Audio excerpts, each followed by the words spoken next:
Ay, Joshua, ganda naman ng bahay niyo. Oh, Queenie, bakit nandito ka sa bahay namin? Sino nagpapasok sa'yo dito? Siyempre, mami mo, pinapasok niya ako dito kasi maglalaro tayo. Ganun ba? Wala ka bang kasama pumunta dito sa bahay namin? Nasaan pala si Nicole at saka si Mercy? Ako lang ako lang mag-isa pumunta dito sa bahay niyo, Joshua. Kasi si Mercy at saka si Nicole naglalaro, tapos hindi nila ako pinasali. Kaya pumunta ako dito sa bahay niyo. Bakit di ka nila pinasali? Dapat doon ka na lang naglalaro kasi masikip dito sa bahay namin. Ewan ko, sabi kasi ni Mercy, huwag nila akong pasalihin kasi hindi ako marunong sa nilalaro nila. Dito na lang tayo maglalaro, Joshua, tayong dalawa. O ano naman ang lalaruin natin? Masikip nga dito sa bahay. Mag-iisip ako. Wait lang Ano kaya magandang lalaruin dito? Ayan na lang yung bola mo, yung hawak mo. Ito? Huwag, Queenie. Baka makasira tayo ng gamit dito sa bahay. Lagot ako ni Mami. Hindi, dahan-dahan lang tayo maglalaro sa bola na yan. Huwag nga, di pwede. Pwede naman tayo maglaro nito, pero doon tayo maglaro sa labas. Huwag tayo sa labas maglaro, Joshua, kasi mainit. Baka masisira yung balat mo. Dito na lang tayo sa loob. Huwag nga tayo dito sa loob maglaro, kasi papagalitan ako ni Mami. Kung gusto mong maglaro, lumipat ka na lang ng ibang bahay. Ngayon lang naman ako maglalaro dito sa bahay niyo Sige na nga, lilipat na lang ako sa bang bahay. Pasensya na talaga, Queenie. Kaso hindi talaga pwede. Sa susunod na lang tayo maglaro dito pag wala ng gamit. Ay, Joshua, ikaw naman Huwag mong lakasan, Queenie. Baka makasira tayo ng gamit dito. Mahina lang naman pagkabato ko sa'yo Mahina. Sobrang lakas kaya. Sige, bato mo na sa akin. Ano ba yan? Pangit dito maglaro dito sa loob ng bahay niyo, Joshua. Maganda kasi pag bola dun to sa labas. Yung malawak. Bawal nga ako lumabas, Queenie. Tignan mo, sobrang init nga sa labas. Mainit ba sa labas? Ay, oo nga pala, sobrang init pala. Baka masusunog yung mga balat natin dun. O diba, sabi ko sa'yo, ang init talaga sa labas. Dito na lang tayo maglaro. Ayoko dito maglaro sa loob ng bahay niyo, Joshua, kasi ang liit lang ng space. Maganda kasi dun sa labas. Okay lang naman siguro pag lumabas tayo kahit mainit. Bawal nga. Lagot ka talaga kay Mami pag pinipilit mo akong lumabas. Dito makas tayo. Hindi naman siguro malalaman ng mami mo kasi nanonood lang siya ng TV dun. Dun tayo sa likod dumaan. Hay nako, Queenie. Makikita pa rin tayo sa Mami ko dahil maraming CCTV dito sa bahay. Kahit saan tayo, makikita pa rin tayo. Ha? Yun lang. Kung magpaalam kaya tayo sa mami mo para hindi ka papagalitan. Bahala ka. Hindi talaga yung papayag kahit anong pang pilit mo dun. Di gagawa ko ng paraan para makalabas tayong dalawa at makapaglaro tayo dun sa gym. Sa gym talaga? Bahala ka. Hindi talaga yung papayag. Tingnan lang natin papayag yun kapag ako yung magpapaalam sa'yo na lumabas ka. Sige nga, subukan mo nga. O, puntahan mo na si Mami. Sige, papayag talaga yun. Tingnan mo.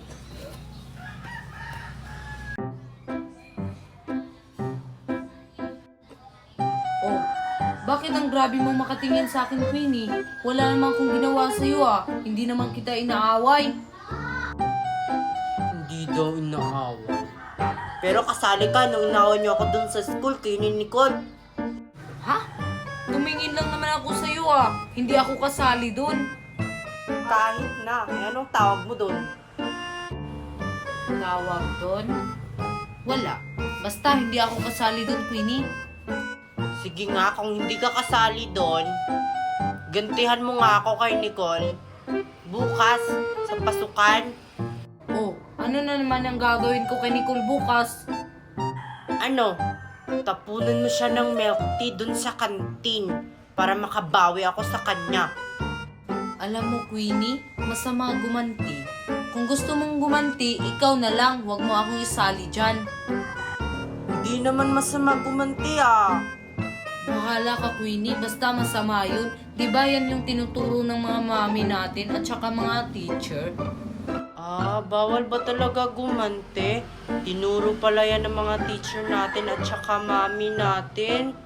Sige na nga, hindi ko na lang aawayin si Nicole. Maging friends na lang kami bukas. Magsusorry na lang ako sa kanya. Dapat ganyan, Queenie, ha? Huwag kang mang-aaway. Dapat love-love lang. Sige, basta bukas, maging friends na kami ni Nicole at saka ni Mercy. At saka sa mga classmate natin.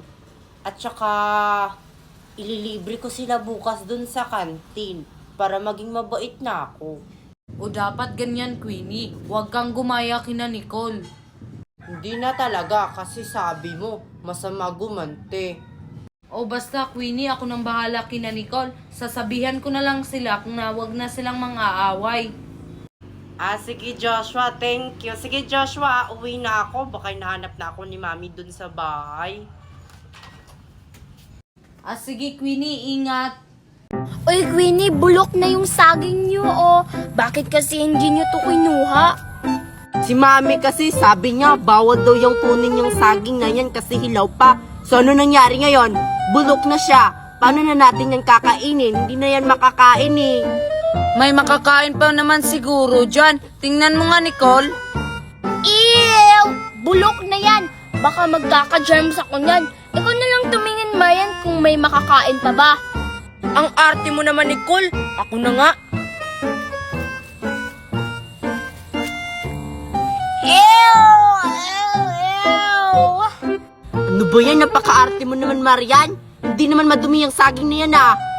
Oo nga, parehas kayo ni Nicole. Titingin lang naman.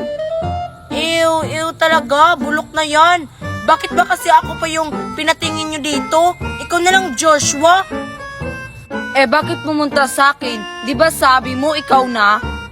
Hindi ko talaga kaya. Lalo na yung amoy. Baka magkasakit ako nito. Napaka-OA nyo namang dalawa.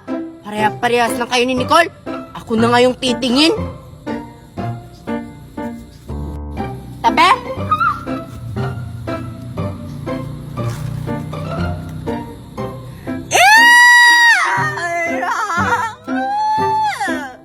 Sabi na wala talagang kayang tumingin ng saging na yan kasi bulok na. Siguro, 1 million years na yung nakasabit dyan. Huwag na lang natin yan kukunin. Wala namang kakain ng saging na yan kasi bulok na. Ang OA nyo talagang tatlo, ako na nga. Ew, bulok na nga. Kaya pala, ew, maghanap na lang tayo ng ibang saging. Tatara na nga, Joshua. Ayoko nang humawak dyan. Ew, tara. Ew. Anong bulok na pinagsasabi nila? Makakain pa to, oh. Ayan, ang dami kong pera dahil sa pagla-live ko. Ipapakita ko to kay Mami. Hoy, Nicole! Nakita ko si Queenie, ang dami niyang pera. Ha? Ano? Totoo ba yan? Binibiro mo yata ako Hindi totoo talagang sinabi ko. Ayun si Queenie, oh. Si Queenie nga! Tawagin mo, Joshua, kung totoo ba? Sige, Queenie, punta ka nga dito. Ano yan? O bakit ako pinapunta dito? Ano kailangan nyo sa akin? Totoo ba yung sinabi ni Joshua na ang dami mo dang pera? Hindi wala kaya akong pera. Hoy, Queenie, wag ka nang mag-deny, Nakita kita kanina, ang dami mong pera. Ayan, sa likod mo. Ito ba? Wow! Ang dami mo namang pera, Queenie. Totoo nga yung sinabi ni Joshua. Saan pala yan galing, Queenie? Wala ka namang trabaho. Hindi ko sasabihin sa inyong dalawa. Baka pag malaman nyo, ipaggalat nyo pa sa iba. Hindi naman kami ganun, Queenie. Sige na, para makatulong kami sa magulang namin. Sige na, Queenie, kasi wala na kaming bigas sa ulam. Sige na nga. Nakakaawa naman kayong dalawa. Para makatulong na kayo sa pamilya nyo, ituturo ko na lang. Paano ba yan, Queenie? Sige, ito na. Una, i-click mo lang tong link ko sa bio. Pagkatapos, may makikita kang 3 dot. Pagkatapos mo maklik, may makikita kang open in browser. Pagkatapos, may makikita kang apps. I-download nyo. Ganun lang, pagkatapos naming ma-download, Queenie. Siyempre, gumawa ka muna ng account. Pag nakagawa ka ng account, ayun, pwede ka na mag-live at saka kumita. At saka magkakapera ka na. Ah, ganun lang pala. Nicole, akin na yung phone mo. Ida-download ko na. Tapos na. Yes, makakatulong na ako sa magulang ko. Uy, nako, salamat, Queenie. You're welcome, Nicole at saka Joshua. Sige, uwi na rin ako kasi ibibigay ko na to kay mami para makabili na kami ng ulam at saka bigas. Ang dami ko talagang pagkain dahil sa pagla-live ko. Magla-live ulit ako mamaya para mas dumami pa to. Teka, ipaiinggit ko to kay Ivana at saka kay Nicole at saka kay Marian at saka kay Joshua. Ang dami talaga ng bunga ng sili namin. Kaso hindi pa siya hinog. Ang dami ko talagang pagkain. Teka, si Queenie yun ah. Ang dami niyang pagkain. Puntahan ko nga.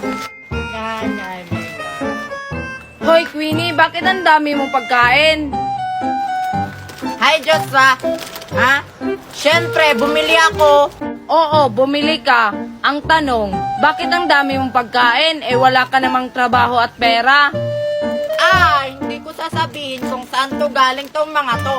Kasi, pag sinabi ko sa'yo, ipagkalat mo pa sa iba.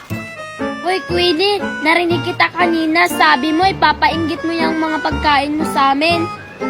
Ay, joke lang yun, oh. Nagbibiro lang ako. Basta, hindi ko sasabihin kung saan to galing, no? Sige na, Queenie, sabihin mo na kung saan galing yung pagkain mo. Oo nga, Queenie, para ka namang hindi friend. Sino bang nagsabing friend ko kayo? Hindi ko talaga sasabihin, no? Ayaw mo talagang sabihin, Queenie, o isusumbong kita sa mami mo. At saka sa yaya mo. Eh di isumbong nyo ko. Ah, ganon. Yaya Berna! Yaya Berna, si Queenie. Uy! Huwag nyo kong isumbong. Sige na nga, sasabihin ko na. Lago talaga ako pag nalaman ni Yaya at saka ni Mami na ang dami kong pagkain. Magagalit sa akin yun. Ah, ganun pala eh. Sige na, ituro mo na. Sige na nga, ituturo ko na sa inyo. Basta, huwag nyong ipagkalat ha, pag nalaman nyo yung ituturo ko, kung paano ako nagkakapera. Makakaasa ka sa amin, Queenie. Hindi namin sasabihin sa iba. Promise nyo yan ha. Sige, ito na. Una, i-click nyo lang tong link ko sa bio. Pagkatapos, may makikita kayong 3 dot. Pagkatapos nyo maklik, may makikita kayong open in browser. Pagkatapos, may makikita kayong apps. I-download nyo. Pagkatapos naming ma-download, Queenie. Anong susunod na gagawin? Eh di pagkatapos nyo ma-download, gagawa kayo ng account. Pag nakagawa na kayo ng account, ayun, pwede na kayo mag-live at saka kumita at saka makakabili na kayo ng ganito. Ah, ganun ba? Sige, ipagkakalat namin to sa iba. Tara na, Nicole. Na, sabi na eh.